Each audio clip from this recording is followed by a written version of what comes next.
ministry, wives of senior pastors. And they put on a sponsored a program dealing with child prevention, child abuse prevention, and the like. And at that point, Dr. Russell was there, and he did a PowerPoint presentation, and it just opened up my mind to so many different things concerning this issue that that I wasn't aware of, and I'm pretty sure that, like, I myself was not aware of a lot of these things. Very good. I'm sure there's so many other people that are not aware of just the little. I don't know if the word subtle would be the proper word to use, but I'm going to use it. Subtle aspects of child neglect, when people are doing things and not realizing that they're actually neglecting the child in the process. For example, something that's simple to me. I mean, and Dr. Russell can correct me if I'm wrong, but if I'm sending my child out of the house in the mornings without properly grooming that child, the child goes out, teeth not brushed, or face not washed, or anything like that. To me, that's a subtle form of neglect, and it may even be a greater form of neglect. But to me, it's neglecting, because you're neglecting to provide the care for that child. Or if you got a child, a 3, 4, 5, 6, 7-year-old child, and you haven't trained that child to dress, and you're just saying, go in there and put your clothes on and stuff like that. To me, that's neglecting the child, because my understanding is we're supposed to train up a child in the way that they should go. And that includes, showing them how to sit at the kitchen table, and how to hold their knives, their spoons and forks, and how to eat and eat properly, because they're going out and they're going to be interacting in a social setting. And if we don't train them in the house, then we're neglecting the child, because we're neglecting to train the child. So the child gets out into general public and don't know how to connect and function, because they've been neglected in the home in terms of being trained in how to do these things. And now, so they go forth and they don't have the necessary social skill to interact. And Dr. Russell, I would imagine you would also say that the very word neglect is exactly what you mean, which is to say not to pay any attention to, not to help, or not to inform, not to teach, and et cetera.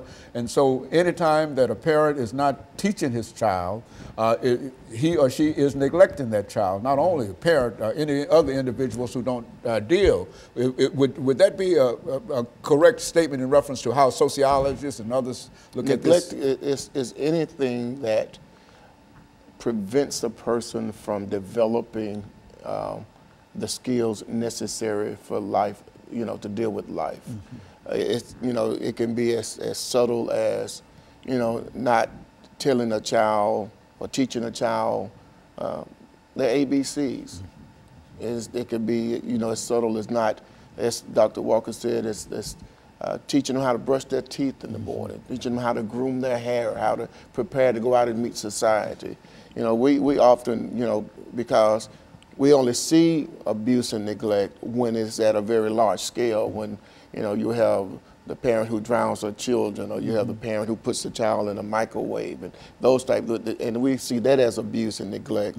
But there's so many other forms of abuse and neglect that go unnoticed, to the untrained eye for a kid that comes to school, for example. As a matter of fact, I think that was the best example that you could think of, Dr. Russell, when we talk about neglect, because every teacher who watches children come into his or her classroom can determine which child is neglected simply by looking at that child. You can tell whether a child is well groomed, the way the child speaks, everything in reference to the child. You can and so in a real sense, it's just the human experiences that are not passed on by the caregiver to the child. And anytime those human experiences are not passed on, then that child is considered to be neglect.